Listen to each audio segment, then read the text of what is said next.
Now, as the general elections in 2014 inch closer, India is gearing up for what could possibly be a radical change in governance and a new prime minister. With politics today being dominated less by ideologies and more by personalities, winning elections boils down to the leader who has the strongest personal appeal. And as the pieces in the great Indian political jigsaw puzzle finally begin to fall in place, the country seems to have two prominent faces that seem to be competing on their party's behalf to win this very crucial poll. Narendra Modi and Rahul Gandhi, two distinct personalities, two clashing ideologies, and two brands that are as different as chalk and cheese. Who among the two has the ability to swing the votes?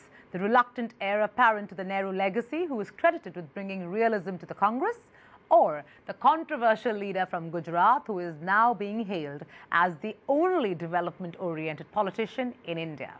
Which contender is going to win this crucial race, and how equally matched are these two brands as of now? Nikhil Shivadas and Nikita Saxena find out. आप एक ऐसी सरकार चुनिए doctor Manmohan Singh ji जो हिंदुस्तान में शांति लाए. When the world's largest democracy goes to the polls, the result is a battle royale. दुर्बल सरकार का क्या पहचान हो सकती है? And the 2014 elections will be no different. But this time around, it's the lack of candidates for the Prime Minister's post that is making the news. For starters, neither side is willing to specify who their candidate will be. But while the parties may be silent, two names are already doing the rounds among the voters. One, the heir apparent to the Gandhi dynasty, Rahul Gandhi. And whether he likes it or not, the face of the Congress party's future. The other, Narendra Modi. The dark horse who went from being nowhere in the BJP league tables to being one of the most successful chief ministers in Indian politics.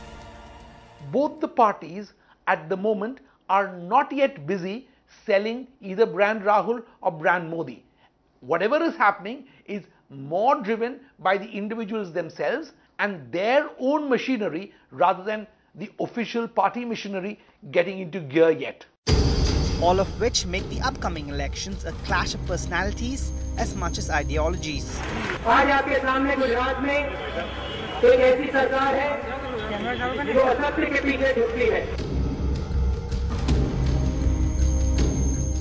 Rahul's shy, almost reluctant approach to the massive responsibility that is being thrust upon him versus Modi's determined, in-your-face बांग्लादेशियों के कारण पूरा आसाम परेशान है और मेरे कारण पूरा पाकिस्तान परेशान है.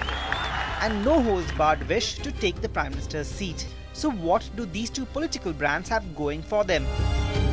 For starters, the players themselves seem to be polar opposites.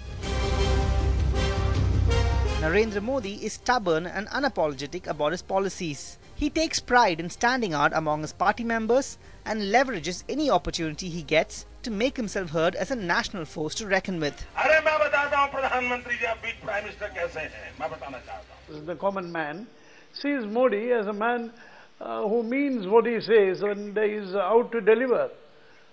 He is a performer. He has proved himself in Gujarat. आज तक मुझे वो किसान नहीं मिला जो विकास के खिलाफ. On the other hand, Rahul Gandhi seems to be a politician whose introverted behavior and unwillingness to interact with either the media or a majority of his voters has almost become his signature style. But one cannot rule a nation of 1 billion people by being aloof. If Modi inspires either extreme love or hate because of his ideologies, Rahul inspires something much worse: indifference and widespread confusion over what he stands for.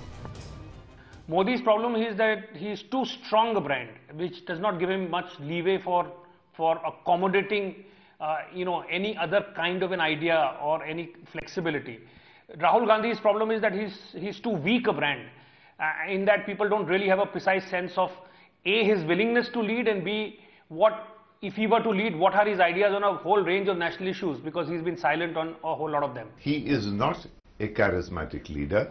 He is a good-looking, handsome young man, and that, it turns out, is not a good enough reason to thrill the people of India. But let's leave personalities aside for a minute. What about their leadership styles? Let's face it, Modi's leadership skills are undisputable. At a time when the Indian economy is basically slowing down under the UPA, he has transformed Gujarat into an investor's paradise. What's more, his recent landslide victory in Gujarat basically cements his status as an able administrator. Don't forget, Nikhil, Rahul Gandhi did manage to turn some heads around when he led Congress to its landslide victory in 2009. Unfortunately, this was followed by an equally dismal showing at the UP Assembly elections in 2012.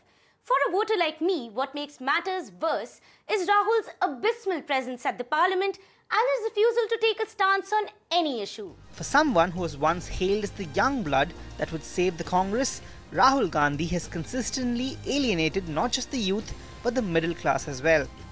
Be it the Delhi gang rape protest that shook the nation last year, the anti-corruption movement, or even a defiant economic vision. Rahul's stance on all these issues has been the same, non-existent. He has been sending a consistent message to India's urban middle class that he doesn't really care about them. He doesn't care about their hopes, he doesn't care about their dreams, he doesn't care about their aspirations. After that horrific rape incident in Delhi, his response was to send a press release from somewhere abroad. He was not in Parliament today when there was a vote on the rape bill.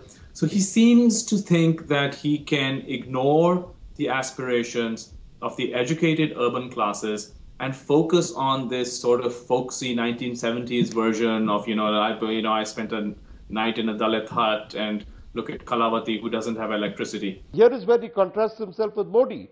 Modi wants to rush into power.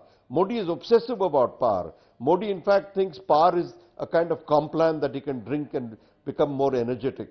Rahul is much more thoughtful, much more reflective. But remember, a lot of this reflectiveness turns out to be passive because Rahul hardly says anything.